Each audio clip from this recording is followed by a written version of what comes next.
The wind howls around the stone walls of Clifford's Tower in York, carrying with it the groan of iron chains.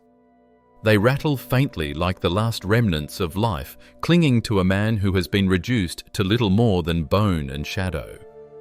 Robert Aske hangs there shackled high for all to see. His lips are split and bloodless, his once commanding voice now a rasp that can barely summon breath. The people who pass beneath avert their eyes not because they do not care, but because to look upon him too long is to risk joining him. Children are hushed by mothers. Men bow their heads and women whisper prayers they dare not speak aloud. His death is not swift nor merciful. It is slow, deliberate, and public. The king wanted it that way. There is no axe to end his suffering, no noose to grant the dignity of finality. Instead, Aske is condemned to waste away under the open sky, rain soaking him by day, frost chilling him by night. Food is denied. Warmth is denied. Even the comfort of solitude is denied for every man, woman and child in York must pass and see the warning nailed into his body. This is what becomes of those who dare to rise against Henry VIII. But who was he, this broken figure now displayed as a living corpse? Why did the king, a man accustomed to swift executions, choose such a tormenting spectacle for him? And what rebellion had grown so vast, so threatening, that even Henry, the most powerful monarch in Christendom, felt compelled to crush it with such monstrous cruelty? The story does not begin with the chains. It begins with faith. Faith in monasteries that stood for centuries as sanctuaries of prayer, charity, and community. It begins with loyalty, a loyalty to crown and church that once seemed unbreakable. And it begins with Robert Aske himself, a man not born a rebel, but shaped by the betrayal of a king who cloaked vengeance in the garb of justice. To understand this man's slow and agonizing death, you must walk with him through a land torn apart by greed and fear. You must hear the chants of tens of thousands who marched under banners of Christ's wounds, believing they were God's army sent to save England's soul. And you must witness how promises of mercy curdled into the cold laughter of tyranny, leaving their leader chained to stone, dying inch by inch as the world passed him by. So look again at those hollow eyes staring down from Clifford's Tower. Look long enough and you will see not only the story of Robert Aske, but the fate of a kingdom dragged into darkness. For this is not merely the death of one man, this is the pilgrimage of grace, and this is how Henry VIII chose to break it. Before chains and starvation, before betrayal and death, there was another world, a gilded world that gleamed with the pomp of Tudor majesty. At Henry VIII's court, the air itself seemed heavy with wealth. Banquets stretched for hours, tables groaning under roasted swans, golden goblets brimming with spiced wine, and platters of sugared fruits brought from distant shores. Velvet draped every chamber tapestries, embroidered with saints and kings, told stories of triumph, and musicians played in galleries above their lutes and viols, weaving sound into an endless dream of power. For those who moved within this circle, life was measured in titles and favours, in the subtle glances of the king, in the smiles or silences of his counsellors. To stand close to the throne was to bask in a warmth as intoxicating as fire. But like fire, it could burn without warning. Beyond the glittering halls of Whitehall and Hampton Court, however, England breathed a different rhythm. The north was not London. It was wilder, older, more devout. There, monasteries had stood for centuries, their bells marking the hours of prayer, their fields feeding the poor, their cloisters offering shelter to travellers and orphans alike. To the villagers and townsfolk, these abbeys were not just stone buildings. They were anchors of faith and life places where heaven touched earth in the daily rituals of prayer and bread. And it was into this England that Robert Aske was born. He was no prince, no court favourite, but a man of law trained in the inns of court, respected for his eloquence and fairness. A barrister by profession, he carried himself with quiet dignity, steeped in learning and in faith. His world was orderly, the king ruled, the church prayed, and men like Aske kept the law. There was no reason then for him to imagine rebellion. No reason to dream that one day he would be dragged into history as the leader of a revolt that shook England's throne. His life was that of a loyal subject, a man devoted to both God and crown, bound by the old bonds that tied king to people and people to faith. But even in this seeming harmony, shadows lengthened. The court glittered, yes, but its brilliance was deceptive. At its heart, Henry VIII was restless, insatiable. His break with Rome had already torn at the very fabric of belief, and his agents whispered of dissolving monasteries, stripping them of wealth, tearing apart traditions that had endured for 1,000 years. What looked like peace was a fragile illusion, a surface calm stretched over waters ready to churn. For now, though, in those years before the storm, England still clung to its old ways. The people prayed in candlelit chapels, the monks sang as they had for generations, and Robert Aske, still untouched by destiny, walked among them a man secure in law and faith, unaware that he would soon be swept into a struggle that would consume both. The first signs of ruin did not come with the roar of armies or the clang of swords. They came with whispers that slid through the villages of the north like cold draughts beneath a door. Monasteries, it was said, were to be closed, their lands seized, their relics scattered. At first, people dismissed it. How could such ancient houses, older than the memory of kings, simply vanish? But the rumours persisted, and soon the truth followed like a tide. Henry VIII had broken from Rome, declaring himself head of the Church of England. To many in London, this was a matter of politics and power. To the north, it was sacrilege. The monasteries were not distant institutions of wealth.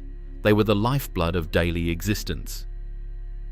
The monks taught children, healed the sick, gave alms to the poor, and offered prayers for the dead. To strip them away was to strip the people themselves. And yet the king's chief minister, Thomas Cromwell, set about the task with ruthless efficiency. Commissioners arrived in quiet towns with sharp quills and colder eyes. They inventoried chalices and relics, they counted stones and beams, they demanded oaths of loyalty. In their wake, sacred shrines were defiled, saints' bones smashed. Centuries of devotion reduced to ledger entries. Monks were cast into the streets, their vows mocked as superstition. The north felt the tremors like an earthquake. Fear turned to anger. At market stalls and in parish yards, people began to speak cautiously at first, then more boldly. They muttered of Cromwell as the evil counsellor of the king's greed for gold hidden in abbey walls. They warned that holy places like Walsingham and Beverley would soon be ruined, that the holy shrines of saints would be ground into dust. Into this storm of rumour and rage stepped Robert Aske. At first, he was merely an observer, a man of law watching events unravel. But fate has a way of choosing its instruments. He was educated, eloquent, trusted, and when villagers and nobles alike looked for a voice to unite them, it was Aske they turned to. Reluctantly, he answered. He did not come with fire and sword, but with words and banners of faith. He called for defence of the old religion, the protection of monasteries, the restoration of what had been torn away. Thus the seeds were sown. What began as murmurs in taverns and churchyards swelled into chants that echoed across fields and towns. Banners painted with the wounds of Christ were hoisted into the autumn air. Ordinary men, farmers and craftsmen, shouldered pikes and farm tools, marching beside gentlemen and priests. It was not rebellion, they told themselves, it was a pilgrimage, a holy cause to save England's soul. But beneath their prayers and hymns, the earth already trembled. For once such seeds take root, they cannot be controlled. And the king, who had never forgiven disobedience, was already preparing his vengeance. Autumn winds swept across the fields of Yorkshire, as the pilgrimage of grace rose like a tide that could not be stopped. What began as scattered gatherings of farmers and parish priests soon surged into the largest popular uprising Henry VIII would ever face. They marched beneath the banner of the 5 wounds of Christ, a blood-red symbol of faith painted on white cloth, fluttering above tens of thousands. The people called it a pilgrimage, not a rebellion. They marched not against their king, they swore, but for him against the evil counsellors who poisoned his ear against Cromwell, against those who profited from the plunder of monasteries. Everywhere they went, the world seemed to yield before them. Castles opened their gates, royal garrisons melted away. Local officials, once haughty and secure, fled in the night. Aske suddenly, at the centre of it all, became not just a lawyer, but a commander organising vast processions of men who believed they carried God's will on their shoulders. The chants of thousands filled the cold air like thunder. For faith, for Christ, for the King. For a moment, it seemed the earth itself shook beneath them. London whispered of fear. Courtiers trembled, and even Henry in his pride could not help but feel the shiver of danger. To have so many rise at once bound by faith was no small matter. But Henry VIII was not a man to show weakness. Instead, he reached for his most dangerous weapon, deceit. Letters were dispatched. Promises were written in honeyed words. The king declared that he understood their grievances, that he would pardon them, that reforms would be made. He summoned Robert Aske to court not as a prisoner, but as a guest. Aske rode south, believing he had secured peace. He spoke to the king face to face, saw Henry's smile, heard his solemn assurances. The monarch swore mercy. He swore pardon, and Aske believed. When Aske returned north, he carried with him the king's word written and sealed. He urged the pilgrims to disband, to return to their homes. The banners were lowered, the armies scattered. Fields grew quiet again. Winter came, and the north sighed in relief. Peace, it seemed, had been restored. But beneath the velvet words, the trap had already snapped shut. For Henry had no intention of keeping his promises. The pardon was a ruse, a mask of mercy concealing the steel beneath. Once the great host had dispersed, once men had gone back to their villages and laid down their arms, the vengeance began. Arrests spread like wildfire. Gentlemen who had ridden proudly beside Aske were dragged from their halls. Commoners were seized in their beds. Gallows were raised in market squares, and the rope became the new emblem of the king's peace. Robert Aske himself, still trusting in the word of the monarch he had served, suddenly found himself accused, shackled, betrayed. The pilgrims had sung for faith. Now they would die for it. The Tower of London has swallowed many men, but for Robert Aske, it was less a prison than a tomb that waited for its occupant to realize he was already dead. The walls dripped with moisture. The smell of mildew and old blood clung to the stones, and the air itself was heavy, as if weighted by the sighs of generations who had come before and never left. Shackled in the dimness, Aske had little company save for the scratching of rats and the echo of distant footsteps. At first, he clung to hope. Had not the king himself assured him of pardon? Had he not walked through the chambers of Whitehall, received Henry's words face to face? Surely this was a mistake, a misunderstanding born of Cromwell's scheming. Perhaps the king would yet intervene, extend his hand of mercy, call him back into favour. He waited day after day for some sign. None came. Instead came interrogations, men with cold eyes and clipped voices demanding confessions, demanding names. They pressed him with questions that circled endlessly. Who funded the rebellion? Which nobles whispered in secret? Did he intend to unseat the king? Every answer he gave was turned against him. Every word twisted like rope about his throat. He spoke honestly, but honesty had no place in a world where judgment had already been passed. Worse than the questions was the silence.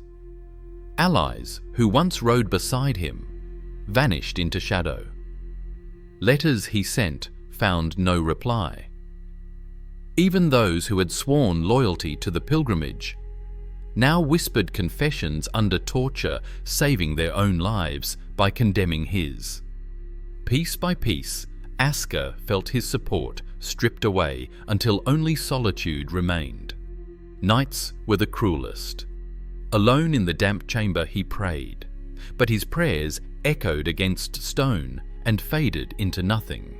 He thought of the monasteries, now silent ruins, where once he had heard voices lifted in song. He thought of the poor who had begged at abbey gates, now left to wander. He thought of the men who had followed him in good faith, who now dangled from gallows across the countryside. Their faces haunted him, mingled with the cries of widows and children. Sleep offered no refuge. When it came, it brought visions, flames consuming church roofs, crucifixes splintered and thrown into mud, the king's face smiling with the warmth of a man who promised mercy, even as he signed death warrants. Aske would wake in a cold sweat, the rattle of his chains reminding him that the dream and the waking world were one and the same. The slow realization gnawed at him. There would be no pardon, no miracle, no last-minute reprieve. He had trusted the king, and in that trust he had signed his own death sentence. All that remained was the waiting, the endless, suffocating waiting for a verdict he already knew. And so in the tower, Robert Aske began to die long before his body was broken. When at last the door of his cell opened, it was not with mercy, but with the hollow pageantry of justice. Robert Aske was led from the tower, not to freedom, but to a court already stacked against him. The trial was less a reckoning than a performance staged not for truth, but for the satisfaction of a king who wished to make an example of him. The charges were read in solemn tones, yet even the words themselves dripped with irony, treason, conspiracy, sedition. Aske listened in disbelief. Had he not, at the king's own command, ordered the pilgrims to disperse? Had he not trusted the royal pardon convinced thousands to return home peacefully? Now that very trust was recast as treachery, his obedience twisted into proof of guilt. The courtroom was thick with silence. No nobleman spoke on his behalf. Those who might once have defended him now stared at the floor, unwilling to risk Henry's wrath. Witnesses appeared summoned by Cromwell's handmen, eager to save their own necks with testimony as false as it was damning. Words spoken in passing were painted as seditious oaths. His prayers for the monasteries were recited as proof of conspiracy. Even his leadership, once admired for its restraint, was now described as evidence of rebellion. There was no defense to be mounted. Aske, a lawyer by trade, knew the weight of evidence, the rule of law. Yet here before the crown law bent like a reed in the wind. The verdict had been carved long before the trial began. He stood in chains not as a man to be judged, but as a scapegoat already condemned. Perhaps the cruelest cut of all was the memory of Henry's own voice promising mercy. Aske had carried that promise like a shield, believing it would protect him.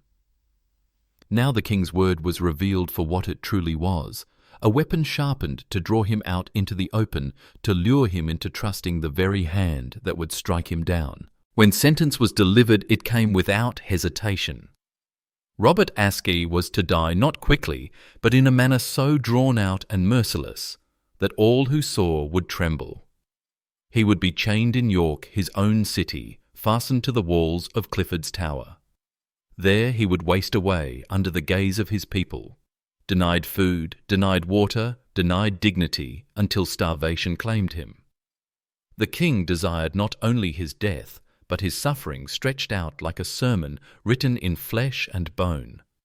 The crowd in the court did not cheer, nor did they cry out. They sat in heavy silence, bound by fear. Everyone understood if such a fate could befall Robert Aske. Trusted leader, loyal subject, then no one, not noble, not priest, not farmer, was safe from the king's vengeance. The law had spoken, but its voice was hollow. Justice had been smothered beneath the crown. The night before his execution was not filled with feasting or last comforts. There was no rich meal, no candlelit vigil of friends gathered to say farewell. For Robert Aske, there was only a damp stone chamber, the faint trickle of water seeping through the cracks and the cold bite of iron on his wrists. The jailers left him scraps of stale bread, a jug of water already turning sour. He ate little. Hunger was no stranger to him now, but tonight it felt pointless, a prelude to a fate already decided. He prayed, though even his prayers had grown weary. In the beginning, he had begged for deliverance. Now he prayed for strength, for the courage to endure, for the souls of those who had marched with him, for the poor who would suffer without the monasteries that once fed them. His words were whispered almost inaudible, as if spoken to himself. Yet within them was a calm that comes only when a man knows the worst has already been decided. It is said that in those final hours Aske composed a letter, whether written by his own hand or dictated through trembling lips no one can say. In it, he asked forgiveness for his failings, not from the king who betrayed him, but from God and from his people. He admitted no treason, no rebellion. He insisted he had acted for faith, for conscience, for England's soul. His words carried no anger, only sorrow, as though he wished his memory not to ignite vengeance, but to preserve truth. When the night deepened, silence pressed heavy. The Tower of London does not sleep. Its stones hold too many ghosts. Aske must have lain awake, listening to the distant clang of a gate closing, the faint call of a guard, the shuffle of chains echoing through the halls. Each sound was a reminder that his world had shrunk to this, a handful of heartbeats left measured against the eternity waiting beyond dawn. Perhaps in those hours, his mind wandered back to youth, to classrooms where he had studied law, his fingers tracing Latin words on parchment, to chapels where the voices of monks rose in song, the incense thick and sweet, filling him with a sense of order, of harmony between heaven and earth, to countryside walks in Yorkshire fields rolling out beneath the wide sky, where he once believed kings and commoners alike were bound by the same sacred bonds. At last, the first pale light slipped through the narrow slit of his cell. It was weak, a mere breath of gold against the damp grey walls, but it was his final sunrise. He rose with difficulty, chains clattering softly, and looked upon it not as a beginning, but as an ending written in fire and stone. He knew then this light would not fade into another night. It would carry him instead into the cruel theatre Henry had prepared.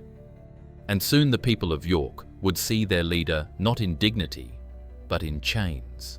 The people of York gathered in silence, drawn as if by some grim magnet, their faces pale in the grey morning light. They had heard the sentence. They knew what awaited.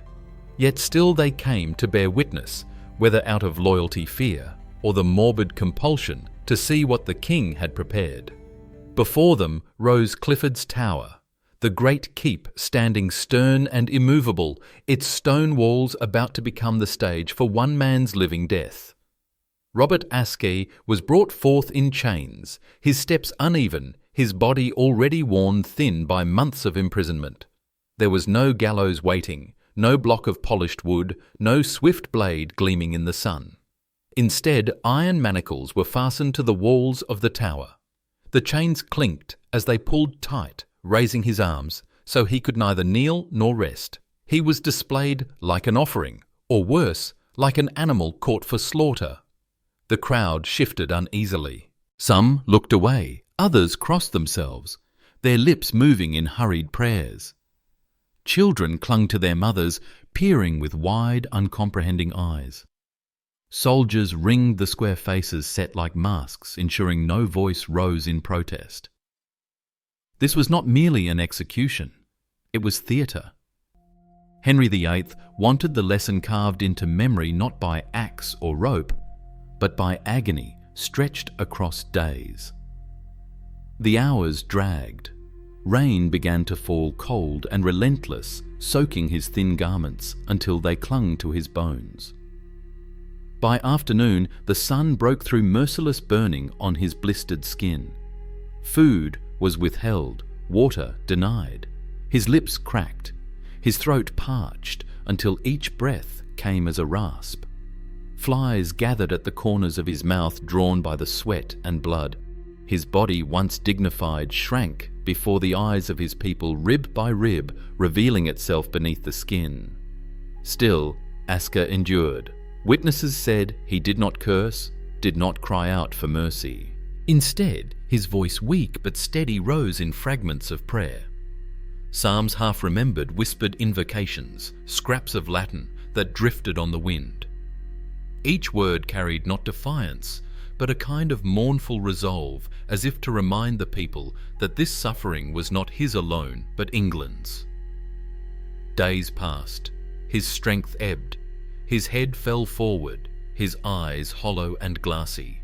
The smell of decay clung to him before his heart had even ceased. The people who passed beneath the tower began to walk faster, unable to look too long, yet unable to forget. Every man, woman and child was forced to see, this is what comes of raising a voice against the king. And then at last, the prayers ceased. The chains hung slack. Robert Aske's body sagged against the cold stone, lifeless, silent. His death was not a moment, but a process stretched thin, until time itself seemed cruel. The spectacle was complete. Henry's vengeance had spoken more loudly than any proclamation. It had spoken in hunger, in chains, in silence. When the last breath left Robert Aske's body, there was no drum roll, no herald of finality, only the faint rattle of his chains as his weight pulled them taut. For a moment the square below seemed frozen, as though time itself dared not move. The pilgrim's leader, once a voice, for tens of thousands now hung silent, his head bowed, his figure broken. The cruel theatre was over, and yet its shadow stretched long across York. The crowd did not cheer. No triumphant cry rose to the heavens. Instead, there was the sound of shuffling feet, of cloaks drawn tighter, of whispers smothered before they could form words. Mothers pulled children away quickly, shielding their eyes. Men bowed their heads, not in respect, for to honour him openly was dangerous, but in a private acknowledgement of grief. The silence was heavier than any shout, a silence born of fear, the silence of a people who knew the king was listening. The soldiers, their task completed, stood stiff and watchful, their hands still resting on hilts. They too avoided looking too long at the figure hanging against the tower. For even hardened men feel the chill of cruelty when it lingers too close. To them, Aske was no longer a man, but a warning etched in flesh, and that warning echoed louder than any command. In the days that followed, his body was left to hang exposed to sun and storm. The people of York, forced to pass beneath Clifford's tower, saw him diminish further flesh, sinking into bone skin, darkening a leader reduced to carrion. The stench carried on the wind, mingling with the smoke of hearths and the damp of river mist, an odour no one could escape. His death was not only endured by his body, but shared by the city itself, pressed upon its senses with every passing day. And then, without ceremony, he was taken down. The chains rattled one last time as soldiers hauled his remains away. No funeral, no prayer, no grave marked with his name. His body, like so many others in Henry's reign, was disposed of, as if it belonged not to a man but to refuse. He vanished into the shadows of official silence, erased from sight, but not from memory. Yet the silence that followed was worse than any spectacle. The rebellion that had once shaken the realm was now a hushed subject spoken of only in locked rooms and behind closed doors. The gallows in northern villages remained as mute reminders, their ropes swaying in the wind long after bodies were cut down. Monasteries stood in ruins, their bells silenced forever. Henry feasted again in his palaces, Cromwell plotted new reforms, and London bustled as though nothing had changed. But in the north, the silence was an open wound. Robert Aske was gone, yet his death lingered in the minds of all who had seen him, an echo of suffering that no proclamation could erase. History does not forget the pilgrimage of grace, though kings and courts may have tried to bury it. It remains a scar upon the reign of Henry VIII, a reminder that even the mightiest monarch trembled when the voices of his people rose as one. For a brief moment in the autumn of 1536, tens of thousands marched not for power, not for conquest, but for faith and for the preservation of a world that was being torn apart. And yet what remains in memory is not victory, but vengeance. The king's promises gilded in false mercy, dissolved into a storm of blood. In the months after Robert Aske's execution, martial law swept across the north. Hundreds were strung from gallows in marketplaces and crossroads, their corpses left to sway as warnings. Lords who once dared to speak of conscience now bowed their heads in silence. Villagers lived under the shadow of fear, each day a reminder that loyalty to God could be declared treason by the crown. The monasteries never returned. Their cloisters, once filled with prayer and candlelight, became ruins, their stones carted away to build barns and fences. Their relics were sold, their treasures melted down, their libraries scattered to the winds. The poor who once found shelter within their walls were left adrift, abandoned to hunger and despair. In the north, the heart of faith had been carved out, leaving only a hollow echo. Robert Aske's fate stands as a bitter irony. He had not sought to dethrone Henry, nor to sever England from its monarch. He sought compromise, reform, the restoration of balance. His voice was measured, his leadership restrained. He trusted in the word of his king, and it was that very trust that doomed him. Henry required not loyalty, but submission, not reason, but fear. Aske's death was meant to prove that mercy was an illusion, that rebellion of any kind, however righteous, would be repaid in agony. But cruelty has its own legacy. Even as Aske's body wasted on the walls of Clifford's Tower, his memory refused to fade. His name became a whisper in the north, passed quietly from parent to child. He was not remembered as a traitor, but as a man who tried to defend faith when kings turned to greed. His silence in death became more eloquent than the proclamations of Henry's court. And so we are left with a question that lingers still. What is the price of conscience in a world ruled by power? Robert Aske believed loyalty and faith could coexist. Henry VIII believed only fear could keep a kingdom secure. Between them lies the ruin of monasteries, the bodies on gallows, and the silence of a people taught to bow. When we look back, we must ask, was Aske's death a failure, or was it the truest victory? The victory of a man who refused to betray his faith, even when starved, chained, and broken.